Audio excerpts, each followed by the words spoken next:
আমি একজন মুসলিম, গত 3 দিন হলো নতুন কালেমা পড়েছি। আমি মাস্টার্স কোর্সের ছেলে, MA পাশ করা ছেলে। আমি শুনেছি এবং আমি বই পড়েছি।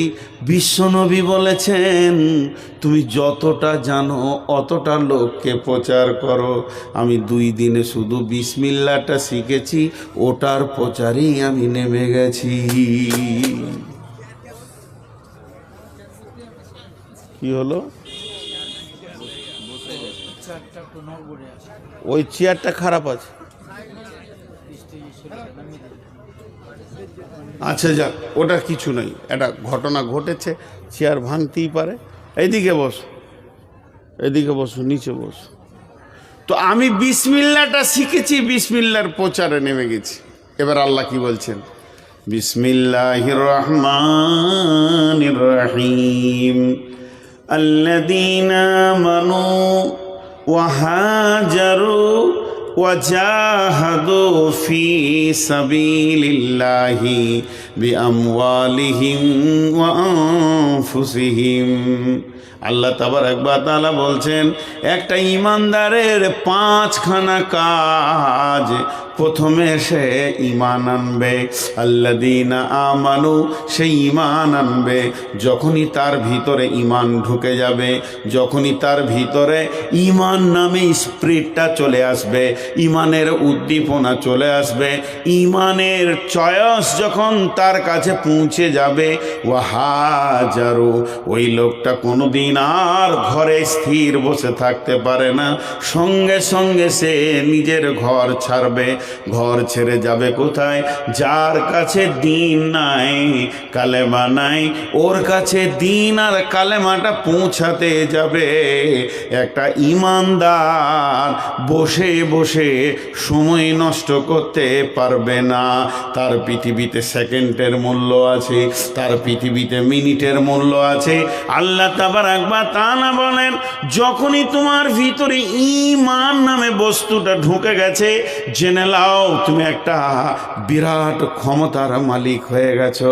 তুমি আল্লাহকে চিনেছো, রসুলকে চিনেছো, তোমার 6টা জিনিসের প্রতি ঈমান হয়ে গেছে। এরপরে তোমার কাজ কি? ওয়াহাজারু, তুমি ঘর ছাড়ো, তুমি তবলিগে বের হয়ে চলে যাও।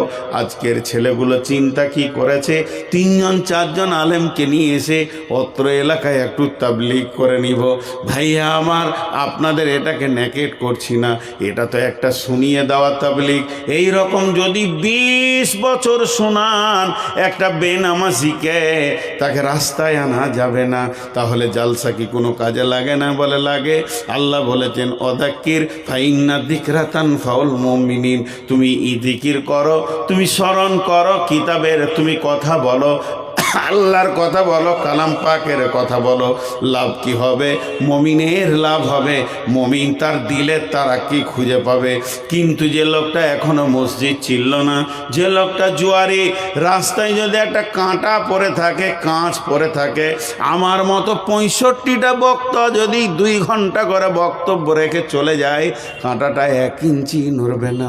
তাহলে বক্তা লাগবে না, মাইক লাগবে না, প্যান্ডেল লাগবে না, প্রচার লাগবে না।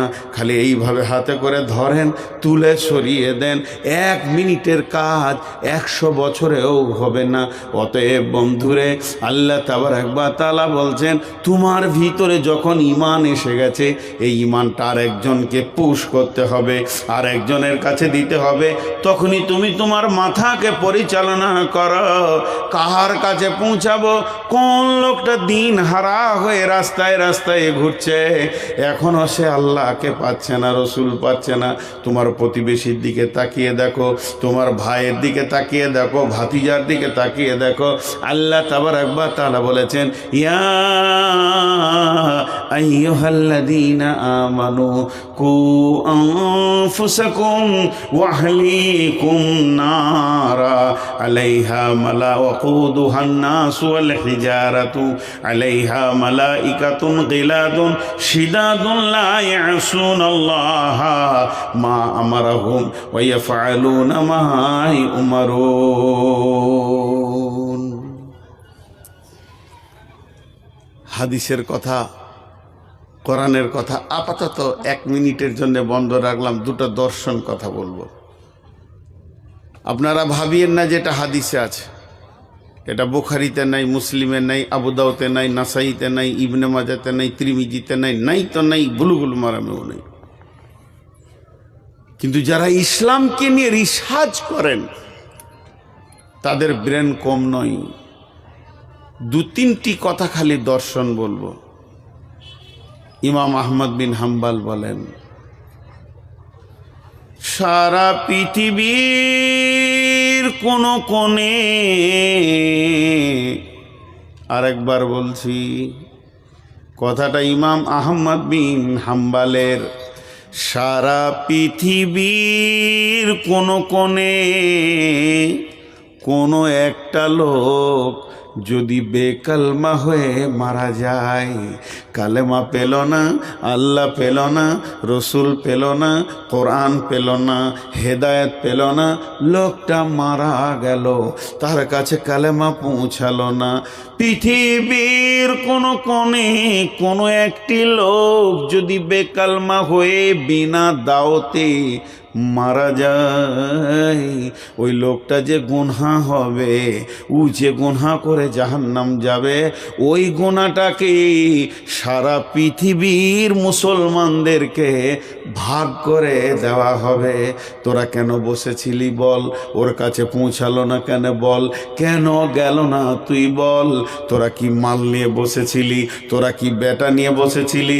এর জন্য আল্লাহ পরের আয়াতই বলেছেন, যে আয়াতগুলো আমি পড়েছি তার পরের আয়াতে বলছেন, কুল ইন কানা আবাউকুম ওয়া আবনাউকুম ওয়া ইখওয়ানুকুম ওয়া আজওয়াজুকুম ওয়া আশীরাতুকুম ওয়া আমওয়ালুন ইকতারাফতুমুহা ওয়া তিজারাতুন তাখসাউনা কাসাদাহা ওয়া মাসাকিনু তারদাউনাহা আহাব্বা ইলাইকুম মিনাল্লাহি ওয়া রাসূলিহি ওয়া জিহাদিন ফি সাবিলিহি ফাতারাব্বাসু হাত্তা ইয়াতিয়াল্লাহু বিআমরিহি ওয়াল্লাহু লা ইয়াহদিল কওমাল ফাসিকিন।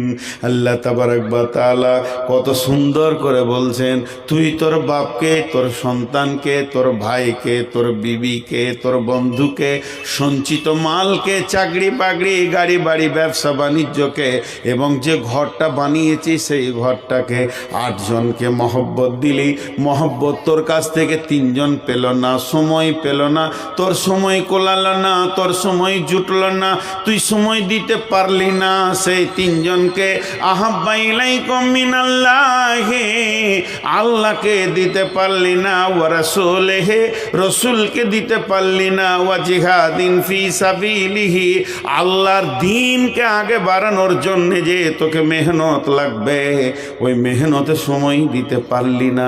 পেরেছিস আব্বাকে, পেরেছিস ভাইকে, পেরেছিস বন্ধুকে, পেরেছিস সন্তানকে, পেরেছিস বিবিকে, সময় দিয়েছিস অট্টালিকা ঘরের পেছনে, সময় দিয়েছিস ব্যবসা বাণিজ্যর পেছনে, সঞ্চিত মালের পেছনে দৌড়ে সময় দিয়েছিস। আজান হচ্ছে এখন চুপ থাক, আমি ব্যাংকে আছি, আজান হচ্ছে আমি এখন দোকানে আছি, আজান হচ্ছে আমি এখন বাড়ির রাজমিস্ত্রি নিয়ে ব্যস্ত আছি, তুই চুপ থাক, দিতে পারলি না। আল্লাহ বলছেন, ফাতারাব্বাসু, অপেক্ষা করো, হাত্তা ইয়াতিয়াল্লাহু বিআমরিহি, অতদিন পর্যন্ত অপেক্ষা করো যতদিন পর্যন্ত আল্লাহর হুকুম তোমাদের কাছে না পৌঁছিয়েছে। ওয়াল্লাহু লা ইয়াহদিল কওমাল ফাসিকিন, আল্লাহ ফাসিকদেরকে কোনোদিন হেদায়েত দেন না, হেদায়েতের দ্বার উন্মুক্ত করেন না। আরেকটা দর্শন কথা আপনাদেরকে শোনাই, আরেকটা দর্শন কথা শোনাই। তার আগে একটা ছোট্ট উদাহরণ দিব। চায়ের দোকানে একটা ছেলে খিস্তি করে গালাগালি করছে, হঠাৎ একজন বলছে যে না রে, ওটা অমুক প্রফেসরের ছেলে। তখন আর একজন বলছে হতেই পারে না।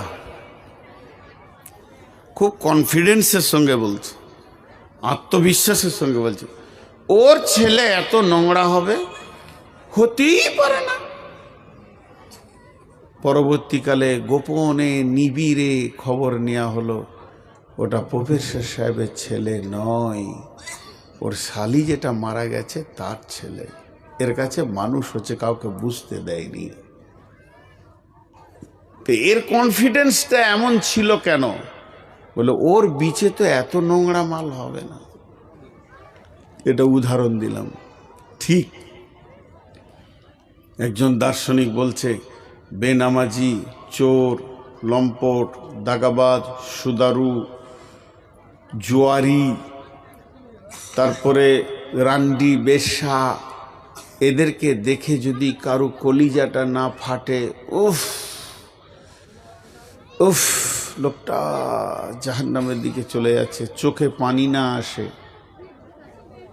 রোগটা দেখেন, এই লোকগুলোকে দেখে ওর কলিজা ফাটছেও না, চোখে পানি আসছেও না। বলছে তুমি খুঁজে দেখে লাগাও, লোকটা রসুলের উম্মত নয়, উম্মতের লিস্টে ওর নাম নাই। কোন দিকে যাবে? হ্যাঁ, কোন দিকে যাব? শালা হায়া শরম লজ্জা বিক্রি করে আছে।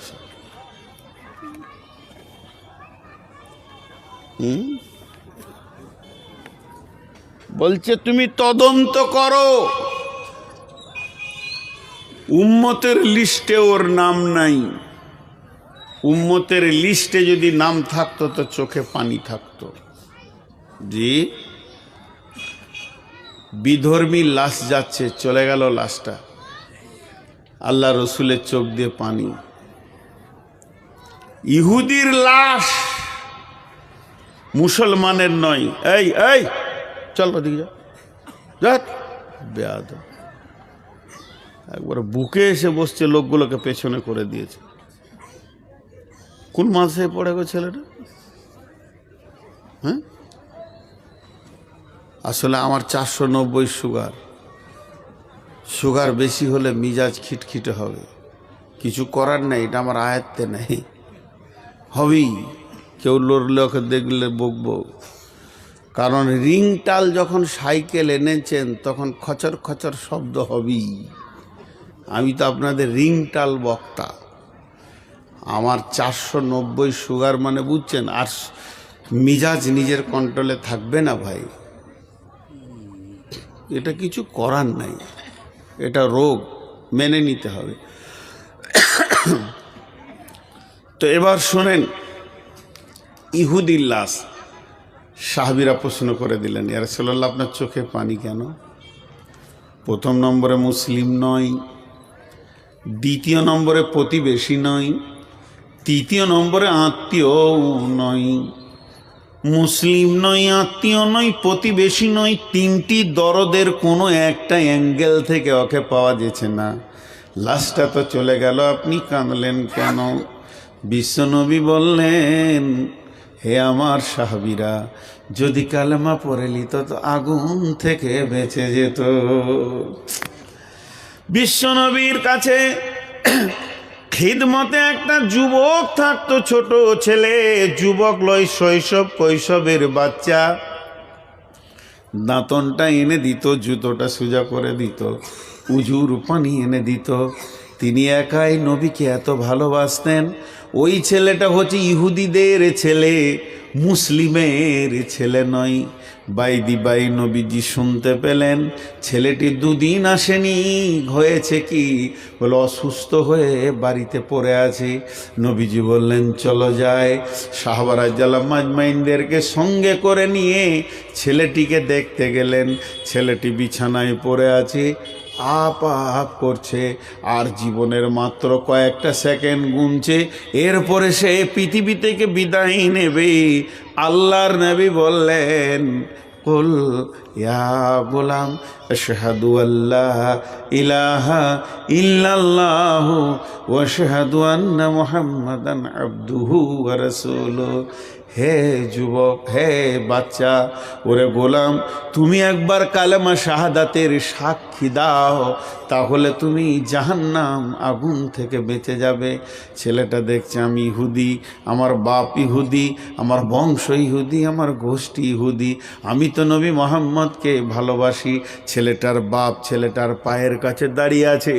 এমন সময় ছেলেটি একবার রসুলের দিকে তাকাচ্ছেন, আর একবার বাপের দিকে তাকাচ্ছেন। কোন দিকে যাবো রে বাবা, তাল খুঁজে পাই না।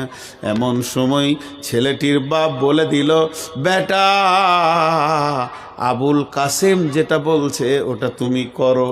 যখনই বলে দিল, রসুলের বেটার নাম ছিল আবুল কাসেম, ছোটতে মারা গেছে, সেই বলে আবুল কাসেম যা বলছে, কাসেমের বাপ যেটা বলছে ওটা তুমি করো।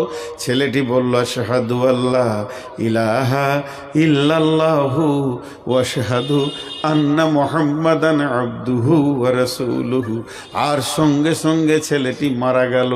যখনই মারা গেল, বিশ্বনবী সাহাবীদেরকে নিয়ে বের হয়ে আসছেন ঘর থেকে, আর বলছেন ছেলেটি চিরদিনের জন্যে জাহান্নামের আগুন থেকে বেঁচে গেল। বন্ধুরে আমার, শিক্ষা কোথা থেকে শুরু? আহাদ থেকে লাহাদ শিক্ষা তো শুরু হয়ে গেছে আলামে আরওয়াতে, আলাস্তু বিরব্বিকুম। যেদিন জন্ম নেবেন কনে আজান পড়ে যাবে, আর মওতের আগে পর্যন্ত শিক্ষা রয়েছে। তাবলীগ ওই রকম ধরনের বন্ধুরে, তাবলীগ এত গুরুত্বপূর্ণ জিনিস। তাবলীগ বয়স মানে না, যেদিন পৃথিবীতে আসবেন কানে তবলীগ পড়ে যাবে, আজান হয়ে যাবে। তবলীগের এত গুরুত্ব আছে, তাই বিশ্বনবী বললেন কালেমা পড়ে নাও। হযরত উমরের জামানায় হযরত উমরের জামানায় বিশ্বনবী ছিলেন না, পৃথিবী থেকে চলে গেছেন।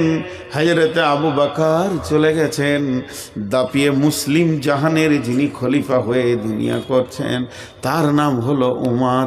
উমরের জামানায় শাম কিংবা সিরিয়াতে এক মাস্তান ছিল, অতল এলাকায় আঙুল ঘুরিয়ে খালি মাস্তানি করত।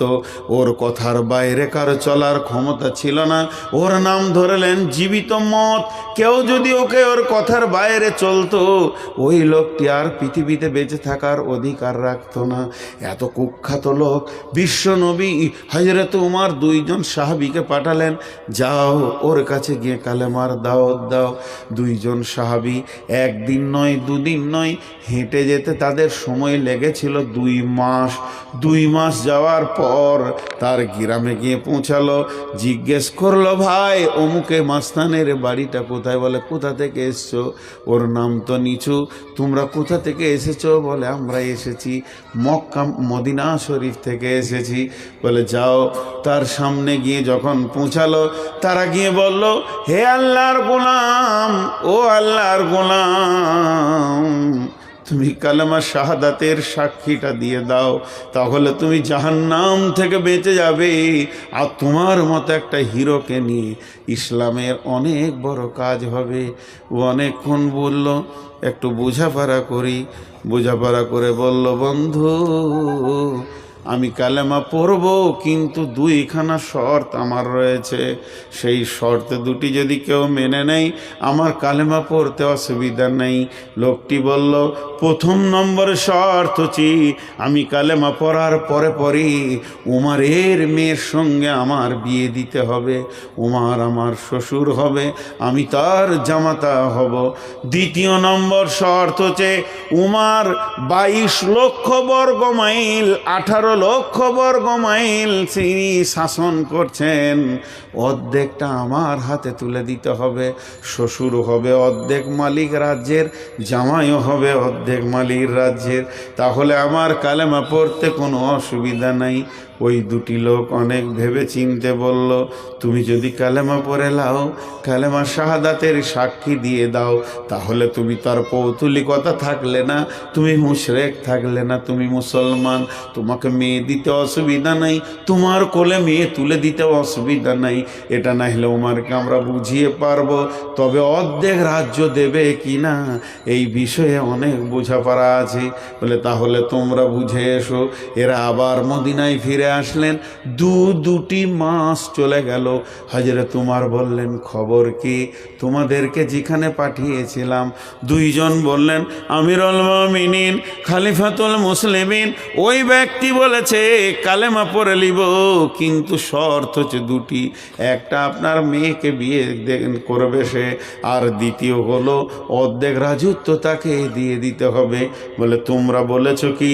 আমরা বলেছি হ্যাঁ আমিরুল মুমিনিন, অনেক চিন্তা ভাবনা করে বললাম ঠিক আছে, তুমি যদি কালেমা পড়ো তুমি মুসলমান, তোমাকে মেয়ে দিতে অসুবিধা নাই, এটা কম করে আমরা খলিফাকে বলে রাজি করে দিব।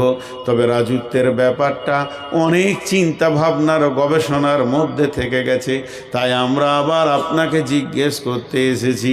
হযরত উমর বললেন, তোমরা ভুল করেছো, যাও আবার ফিরে যাও, আমি মেয়ের বিয়ে তো দিবই দিব, কালেমা পড়লে তাকে আমি মেয়ের বিয়ে দিয়ে দিব, আর 2 নম্বর তাকে অর্ধেক রাজত্ব কেন, সলিড ইমানদার যদি হয় সমস্ত রাজ্যের মালিক তাকেই বানিয়ে দেবো, যাও তুমি আবার যাও। এরা দুজন আবার 2 মাসের পথ হাঁটতে শুরু করলেন। যেতে যেতে যেতে ওই গ্রামে যখন ঢুকছেন তখন দেখছে একটা জানাজার খাট চলে আসছে, আর গাদা লোক রয়েছে তার পেছনে জানাজা সালাত আদায় করার জন্যে। এরা দুজন জিজ্ঞেস করলে, লোকটি কে গো, মারা গেছে? বলে যার কাছে তোমরা এসেছিলে সে বেদিন হালাতে পৃথিবী থেকে চলে গেল। এরা আফসোস করলো, হায় রে কালেমাটা পেল না। একটা কালেমা, একটি মানুষের কাছে পৌঁছানোর জন্যে 2 জন মানুষ 6 মাস হেঁটে দিয়েছে, তাদের জন্য কোনো অসুবিধা হয়নি। আমার মতো বেঈমান মুনাফিক যে বিছানায় আমি শুয়ে রয়েছি ওই বিছানায় আমার বউটা হলো বেনামাজি, আমার ভাতিজা হলো বেনামাজি। ফজরের আজানে আমি লাঠি নিয়ে টুক টুক টুক টুক করে মসজিদ চলে গেলাম, জোয়ান বেটা জোয়ান বৌমা নাক ডাকিয়ে ঘুমাচ্ছে, বেঈমান একজন কালেমা নাই তাদের কাছে, দিন নাই তাদের কাছে, সালাতে নাই। আমরা কোনো চিন্তা করি না। আল্লাহ তাবারাক ওয়া তাআলা বলছেন, এ ডিউটি কি আমি তোদেরকে দিইনি? এটা কি তোদের জন্য আমার আমানতের খেয়ানত তুমি করনি? এর জন্য 3 নম্বর দার্শনিকের কথাটা কান করে শোনেন। 3 নম্বর দার্শনিক বলছে, যারা দাওয়াতের কাজ করে না, দিনকে লোকের কাছে পৌঁছায় না, দিনকে লোকের কাছে পৌঁছায় না, তারা কান করে শুনে লাও, কঠিন কিয়ামতের দিনে যখন বিচার চলবে, এটা মুশরিকের দল, এটা কাফেরের দল, এটা ফাসেকের দল, এটা জালেমের দল, এটা কিনা দল, নানা রকম দল আছে। এর ভিতরে একটা দল আছে যারা আমানতের খেয়ানতি করেছে, মানুষের মাল মেরে খেয়ে নিয়েছে, চুরি করেছে, আমানতের খেয়ানতি করেছে, আমানত ঠিক মতো পৌঁছাতে পারেনি। যারা দাওয়াতের কাজ করে না, মানুষের কাছে তবলিগ পৌঁছায় না, তাদেরকে আমানতের খেয়ানতকারীর দলে কিয়ামতের মাঠে তোলা হবে।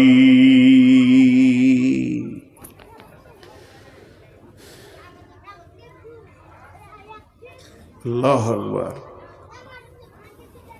দায়িত্ব খালি বুঝে আসছে কিনা বাস, বেশি কিছু আমি বলবো না। উঠিয়েন না, বসেন। আপনাদের বিরক্ত লাগছে নাকি? দায়িত্ব আমাদের আছে ভাই, কিন্তু আমরা দায়িত্বকে পৌঁছাইছি না। শেষ হয়ে গেছি আমরা, শেষ। শেষ মানে একেবারেই শেষ। সূরা গাসিয়াতে আছে, আমিলাতুন নাসিবা তাসলা নারান হামিয়া। আমিলাতুন নাসিবা তাসলা নারান হামিয়া, আমিলাতুন নাসিবাতুন তাসলা নারান হামিয়াতুন, এর মানে জানেন? যারা আমল করেনি, নামাজ রোজা করেনি, জাহান্নাম যাবে। আয়নার মতো উজ্জ্বল কথা। নামাজ পড়েনি, রোজা রাখেনি, হজ করেনি, জাকাত দেয়নি, চুরি বাটপাড়ি জুয়ারি বেইমানি করে হচ্ছে, ওরা জাহান্নাম যাবে। আয়নার মতো পরিষ্কার কথা, আয়নার মতো পরিষ্কার কথা, এর ভিতরে কোনো ভেজাল নাই। কিন্তু গাদা গাদা গাদা গাদা আমল করে জাহান্নাম যাবে, এটা আবার অনেক ভেজাল কথা। আমিলাতুন এর অর্থ হচ্ছে গাদা গাদা গাদা গাদা গাদা গাদা আমল, আমলের ঢেরি।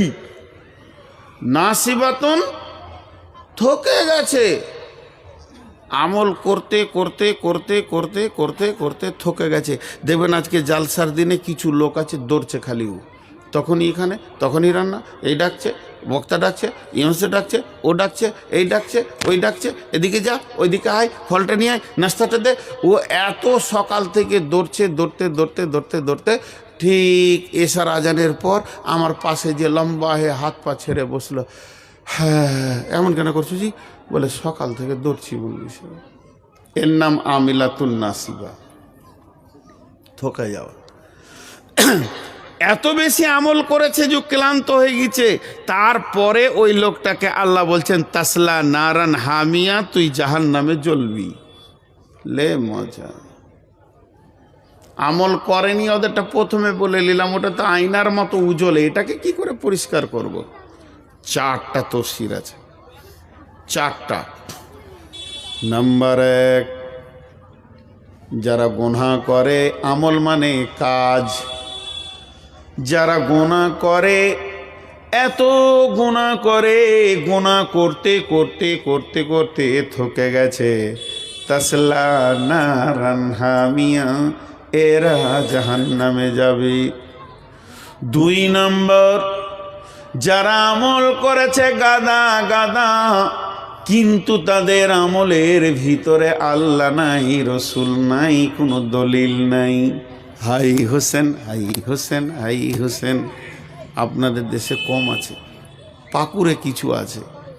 জি, আমি বোলপুর থেকে বাড়ি যাচ্ছি, তো দেখছি ওই পায়ে জুতো পরেনি, ওদের আবার নতুন নতুন নিয়ম, পীর সাহেবকে দেখা করে আসবে, মহরমের চাঁদ উঠে গেলে আর জুতো পরবে না, খালি পায়ে হাঁটছে, কালো কালো পোশাক পরেছে, বড় পতাকা নিয়েছে। হাই হোসেন, হাই হোসেন। তারা সারাদিন গাঁও গাঁ ঘুরছে, দেখছি একটা গাছের নিচে পতাকাটা রেখে দিয়ে হাত পা ছেড়ে বসে আছে ক্লান্ত। তাদেরকে যদি জিজ্ঞেস করি তোরা এত ক্লান্ত কেন, চোখের পানিতে বলবে ইমাম হোসেনের আমরা দরদ দেখাইছি। আমিলাতুন নাসিবা, তারা এত আমল করছে, আমলে থকে যেছে, কিন্তু তাদের আমলের পেছনে না আছে রসুলের দলিল, না আছে আল্লাহর দলিল। আবার অনেকে সাবে বারাতে আর সারা রাত নামাজ পড়ে, 600 রিকাত নামাজ পড়ো, 800 রিকাত নামাজ পড়ো। আজকে রাতের দিনে মুর্দাদের আত্মাগুলো বাড়িতে আসে, তাদেরকে মোমবাতি দাও, খাবার দাও, কত ক্লান্ত, কত প্রশান্ত হয়ে যায়। তারপরও লোকগুলি যাবে জাহান্নামে, তাসলা নারান হামিয়া। শুধু তাই নয়, এরপরে যদি বলি সমস্ত পৃথিবীর কথা বাদ দেন, আমরা যে কটা এখানে বসে আছি পাকা আইলা হাদিস, আমাদেরকে কেউ শিরক করাতে পারবে না, বিদাত করাতে পারবে না। রসুল যেমন করে বলেছেন অমনি করে আমরা জিন্দেগি চালাই, 5 ওয়াক্তে নামাজ পড়ি, এতটুকু নামাজে আমাদের মধ্যে ত্রুটি নেই, রোজাতে ত্রুটি নেই, সেই হাদিসের দলিলের ওপর আমরা চলি। আমল করতে করতে ক্লান্ত, তারপরও আল্লাহ বলছেন তাসলা নারান হামিয়া, কারণ তোমার আমলের ভিতরে নিয়তের গড়বড়ানি ছিল। মান সাল্লা ইউরাই ফাকাদ আশরাকা। এবার বলি চতুর্থ নম্বর, আমার নিয়ত সহি আছে, আমার নিয়ত একদম রসুলের নিয়তের মতো নিয়ত, আমার চলাফেরা উঠা বসা সমস্ত আমলগুলি এতটুকু ত্রুটি নেই, না কোরআন থেকে না হাদিস থেকে, ইখলাসের সঙ্গে আল্লাহকে রাজি করার উদ্দেশ্যে সমস্ত আমল করছি। এরপরও নবীজি আল্লাহ বলছেন তাসলা নারান হামিয়া, তুইও জাহান্নামে চলে যাবি। কেন? তুমি নিজে আমল করেছ, আর একজনকে তুমি বলনি। তুমি নিজে আমল করেছো সারা জীবন, পুরো 12টাই ছাড়বো ইনশাআল্লাহ। আমার নিজের 12টা তো বেজেই আছে আগে থেকে, আর ওয়াক্তেরও 12টা বাজিয়ে দেবো। জি, তুমি নিজের আমল করেছো, আর একজনকে বলনি। বিশ্বনবী বলেন, জি কি বলছেন উনি? বিশ্বনবী বলেন, শুনে নাও বন্ধু, ও বিশ্ববাসী রে,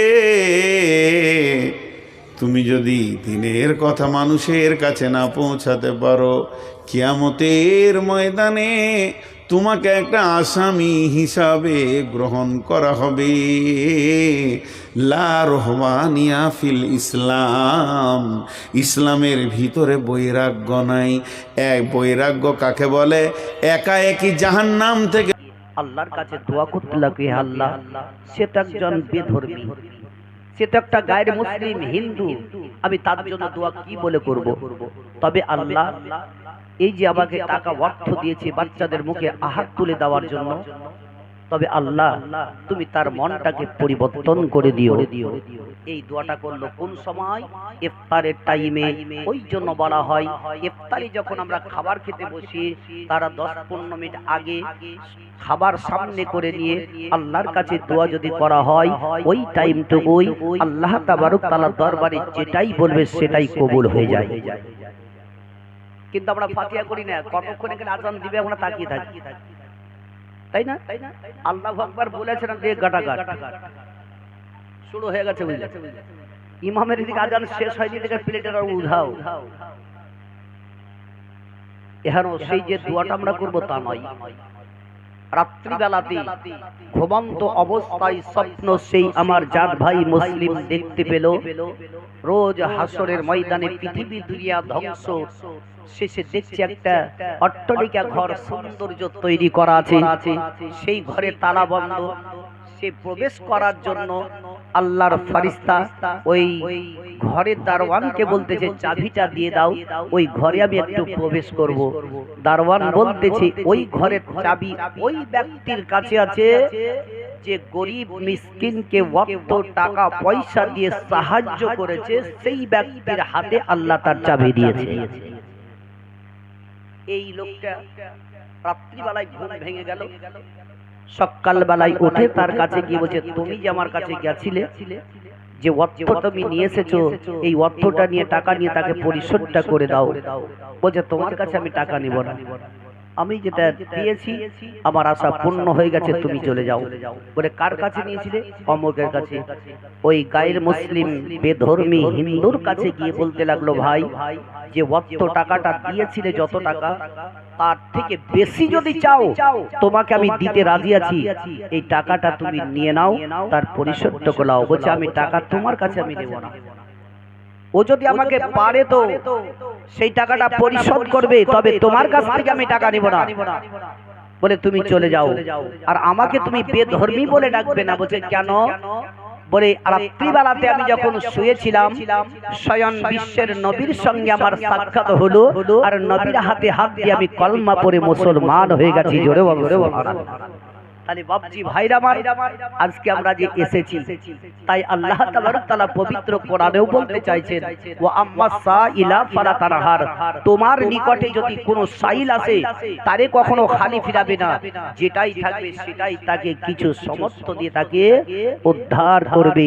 যে বিশ্বের নবী, কুল কায়নাতের নবী জনাবে মুহাম্মদ রাসূলুল্লাহ সাল্লাল্লাহু তাআলা আলাইহি ওয়াসাল্লাম, একদিন তিনার বিবি, যার নাম হচ্ছে হযরতে খাদিজা রাদিয়াল্লাহু তাআলা আনহার দরজাতে গিয়ে হাত দিলেন। ওই সময়তে দরজাটা খাদিজা খুলে দিলেন।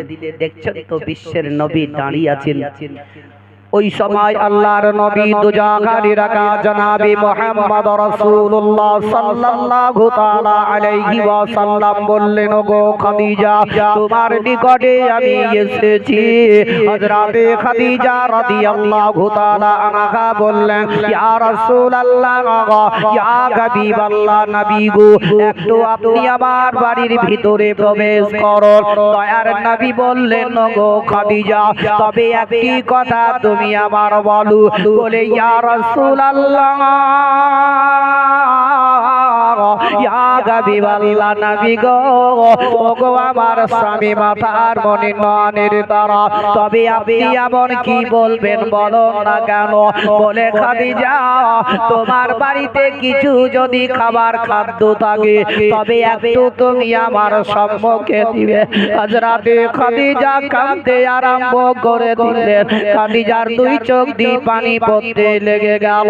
বিশ্বের নবী বলেন, ওগো খাদিজা, কেন তুমি এইভাবে কাঁদতে লাগলে বলো? তোমার দুই চোখ দিয়ে কেন পানি পড়ে যায়? হযরতে খাদিজা রাদিয়াল্লাহু তাআলা আনহা বলেন, ইয়া রাসূলুল্লাহ, ইয়া হাবিবাল্লাহ, নবী গো, আমার ঘরে এমন কিছু খাবার খাদ্য নাই, তবে নবী গো, আমি ছাগল থেকে দয়ে এক গ্লাস দুধ আপনার জন্য আমি রেখেছি। আর আমার বাড়ির পার্শ্ববর্তী একজন ব্যক্তি মাত্র 4টা খেজুর আমায় দিয়েছিল। ওই 4টা খেজুর থেকে 2টো খেজুর আমি খেয়েছি, আর 2টা খেজুর আপনার জন্য আমি রেখেছি। দয়ার নবীজি সম্মুখে হযরতে খাদিজা রাদিয়াল্লাহু তাআলা আনহা সঙ্গে সঙ্গে খেজুর দুধ যখন পেশ করে দিলেন, দয়ার নবী আমার একটা খেজুর হাতে নিলেন। নবী আমার বললেন, খাদিজা, তবে একটু চোখের পানিটা বন্ধ করো। আমি নবীজি, খাদিজা তোমার চোখের পানি আর বরদাস্ত করতে পারে না, তবে দেখো আমার হাতে একটা খেজুর নিয়েছি, তবে একটু হাত কানা বের করে দাও খাদিজা। একটা খেজুর তুমি নিয়ে নাও, আর একটা খেজুর নিয়ে তুমি খেতে আরম্ভ করো। হযরতে খাদিজা বলেন, ইয়া রাসূলুল্লাহ, ইয়া হাবিবাল্লাহ, নবী গো, আমি 2টো খেজুর খেয়েছি, তবে আমি আর খেজুর খাবো না, আপনি খেয়ে নিন। নবী আমার বললেন, খাদিজা, তুমি একটা নিয়ে নাও, আমি একটা নিব। হযরতে খাদিজা হাতটা যখন বের করে দিলেন, বিশ্বের নবী খেজুর দিতে চলে গেলেন। এমন সময় দেখেন হযরতে খাদিজা যে কাপড়টা পরিধান করেছিলেন, ওই কাপড়ের মধ্যে একটা নয়, 2টা নয়, 50টা ডাবটি দেওয়া ছিল কাপড়ে। ওই কাপড়টা পরিধান করেছিলেন। হযরতে খাদিজার দিকে বিশ্বের নবী লক্ষ্য করে বলেন, ইয়া খাদিজা, তুমি যে কাপড়টা পরিধান করে আছো, ওই কাপড়ের মধ্যে তোমার এত ডাবটি দেওয়া, এত ডাবটি দেওয়া। যদি একবার তুমি আমাকে বলতে, আমি নবী মুস্তাফা, তোমার জন্য আমি কাপড় হাজির করে দিতাম। ওগো খাদিজা, কেন তুমি আবার বলো নাই? হযরতে খাদিজা বলেন, ইয়া রাসূলুল্লাহ, ইয়া হাবিবাল্লাহ, নবী গো, আপনার নিকটে আমার কাপড়ের কোনো প্রয়োজন নয়, তবে আমার মনের মধ্যে এই আশাটা আছে, ওইটা যদি পরিপূর্ণ করে দেন তবে আমার বেড়া পার হয়ে যাবে। বলছে নবী গো, আবার মনে যেটা আশা আছে, যদি সেটা পার করে দেন তবে বেড়া আমার পার হবে। তবে বলুন, বিশ্বের নবীর বিবি হযরতে খাদিজার জামাতে কাপড়ে একটা নয়, 50টা ডাবটি দেওয়া ছিল। তবে ওই তালি আর ডাবটি বুঝতে পারছেন? গোদা বাংলার চাষাড়া ভাষায় বহুত রকমের ভাষা আছে, তাই না? কিন্তু গোদা বাংলা দিয়ে বেশি বেশি মানুষকে আমি বোঝাই, যাতে মানুষের জেহেনে বুদ্ধিতে দিমাগে ঢুকে যায়। তাহলে ওই তালি দেওয়া পট্টি দেওয়া যে কাপড় পরিধান করেছেন, আর আজকালকার বর্তমান যুগে মা বোনদের একটা নয় দুইটা নয় এক একটা মেয়ে ছেলে 10টা 15টা করে কাপড় ভরা সুটকেস আছে, নাই? বহুত মেয়ে ছেলে আছে। তবে ওই মেয়েটি যদি কোনো পার্শ্ববর্তী বাড়ি কিংবা গ্রামে যদি বিয়ে খেতে যায়, ওই বিয়ে যখন খেতে যায় কিনা তার আগে আগেই বলবে তুমি বাজার থেকে নতুন কাপড় নিয়ে এসে দাও, তবে আমি বিয়েতে যাব। কিন্তু সুটকেসে আছে ওটা নয়, আগে নতুনটা দাও। আজকালকার বর্তমান যুগে দেখবেন তালি দেওয়া কাপড় কেউ পরে না, পরে কি একটু ছিঁড়ে গেছে চলে দাও ওই বাদ। কিন্তু বিশ্বের নবীর বিবি হযরতে খাদিজা রাদিয়াল্লাহু তাআলা আনহা 50টা ডাবটি দেওয়া তালি দেওয়া কাপড় পরিধান করেছিলেন। জোরে বলো সুবহানাল্লাহ। জি শায়রেও আপন বলেন, এ জায়গায় আইসা দেখি জলসার জায়গায়, আর কত শত লোক বসে আছে নবীর আশায়, পাগল কইরাছে মোদের মদিনাওয়ালা, পাগল কইরাছে মোদের মদিনাওয়ালা। এই জায়গায় আইসা দেখে ওই জলসার জায়গায় কত শত লোক বসে আছে নবীর আশায়, পাগল কইরাছে মোদের মদিনাওয়ালা, পাগল কইরাছে মোদের মদিনাওয়ালা।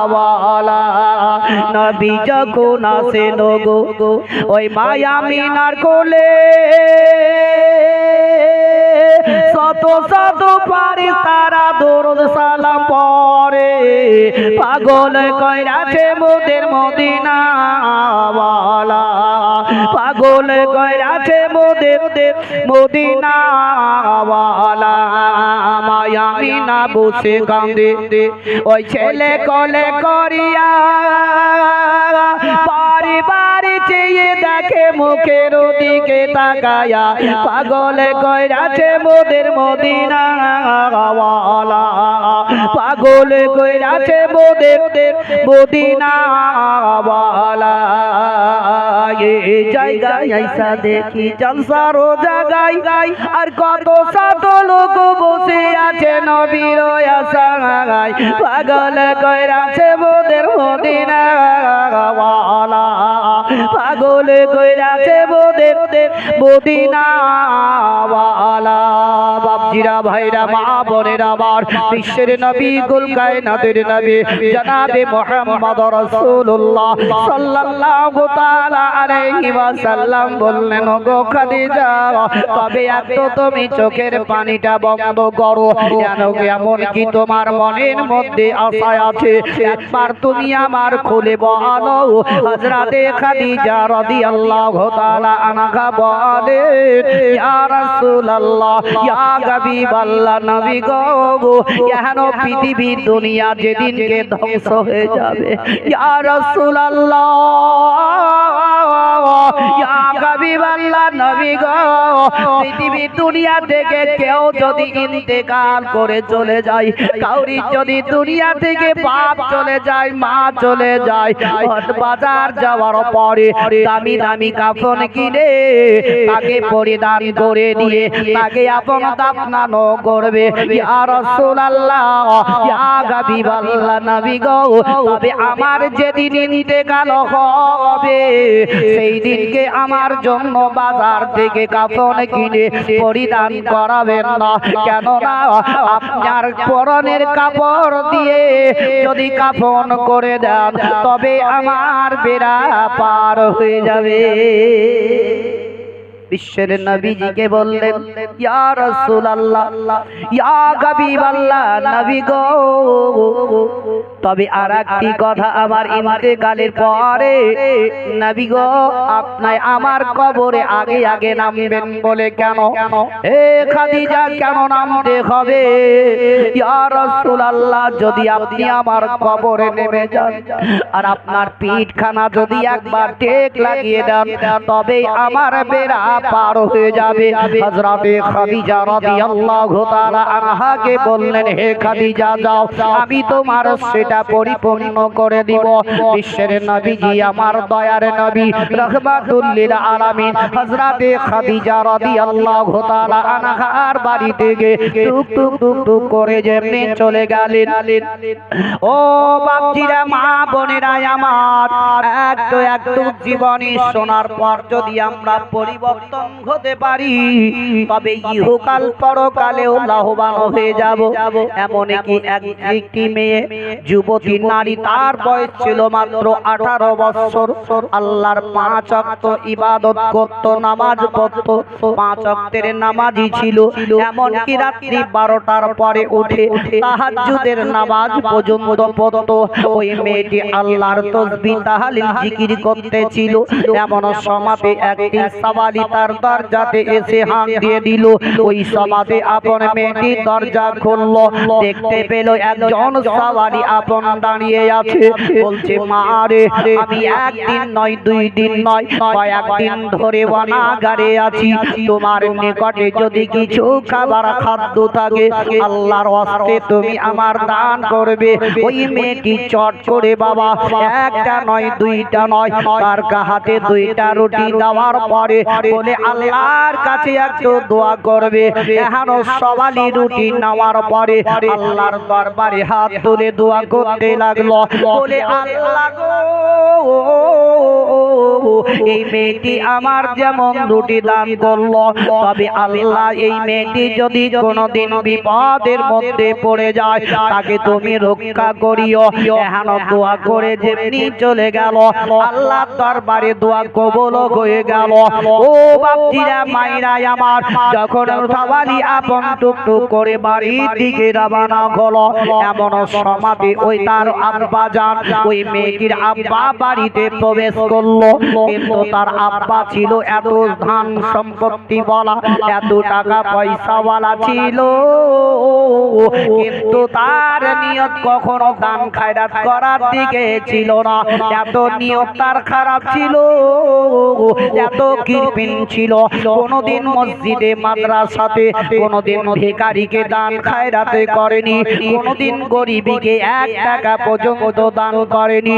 তবে একটাই কথা জেনে রাখবেন, এই মাহে রমজান যে চলতেছে, আল্লাহ বলে দিয়েছেন, ও আমার বান্দা বান্দিরা, যদি এই মাহে রমজানে কেউ যদি 1 টাকা দান করে, অন্যান্য মাসে যদি 70 টাকা দান করে, ওই 70 টাকার পরিমাণ আমি 1 টাকাতেই দিয়ে দিব। আর ওই মেয়েটি বলতে লাগলো, বলে, আব্বা গো, ওই সাওয়ালিটা 1 দিন নয়, 2 দিন নয়, কয়েকদিন ধরে অনাগারে ছিল। আব্বা, তুমি যে 2টা রুটি আমাকে খাবার জন্য দিয়েছিলে, ওই 2টা রুটি আমি নিজে না খেয়ে তার হাতের মধ্যে দিয়ে দিয়েছি। সঙ্গে সঙ্গে তার আব্বা বাপজি আমার ওই মেয়েটিকে কোনো কথাবার্তা বলল না। সঙ্গে সঙ্গে একটা হিসাব বের করে নিয়ে তার হাতে এমন করে কোপ মারল, হাত কানা কেটে 2 টুকরো হয়ে গেল।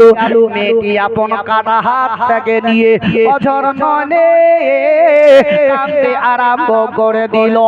আল্লাহর দরবারে বলে, আল্লাহ গো, ওই ভিখারিকে দান করার অতি ফলে আমার আব্বা হাত কানা কেটে নিল।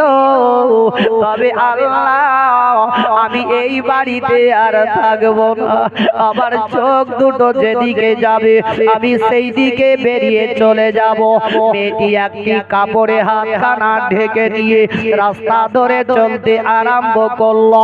বহু দূর যাওয়ার পরে একটি গাছের তলায় বসে বসে আল্লাহ দরবারে বলে বলে আল্লাহ গো এটাই তুমি আমার ভাগ্যে লিখনে লিখেছিলে ওই দান করার অতি ফলে আমার আব্বা কাঠ কানা কেটে নিল আল্লাহ গো তবে এটাই কি আমার নসিবে লেখা ছিল এই বলে মেয়েটি অঝর নয়নে কান্না করে হাতখানা কাপড়ে ঢেকে নিয়ে চোখ কোটক করে কান্না তুই চোখের পানি ঝরঝর করে জোরে যায় এমন সমাজে ওই রাস্তা দিয়ে এমন একজন ব্যক্তি চলতেছিল সেই লোকটা মেয়েটিকে দেখার পরে আপন দাঁড়িয়ে গেল ওই মেয়েটি এত সৌন্দর্য ছিল আল্লাহ তার চেহারা এত সুন্দর দিয়েছিল লোকটা তার চেহারা দেখে তার সৌন্দর্য দেখে আপন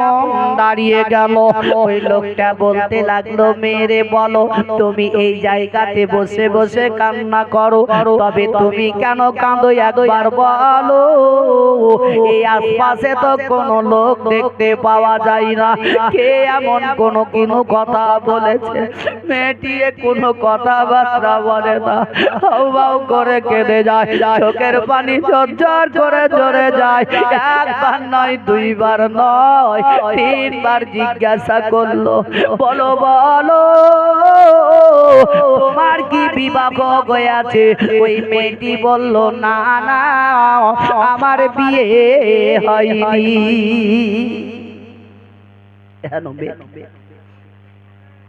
বলে আমার বিয়ে হয়নি তবে মা বোনদেরকে বলবো আওয়াজটা আপনাদের একটু বেশি হয়েছে মনে হয় আর নয় একটা মাইক কিনে ওদের কাছে দিয়ে চলে আসে ওরকেই আমরা শুনবো আর আমরা চুপচাপ বসে থাকবো ওরা বলবে যেমন একটা কথা দিয়েছে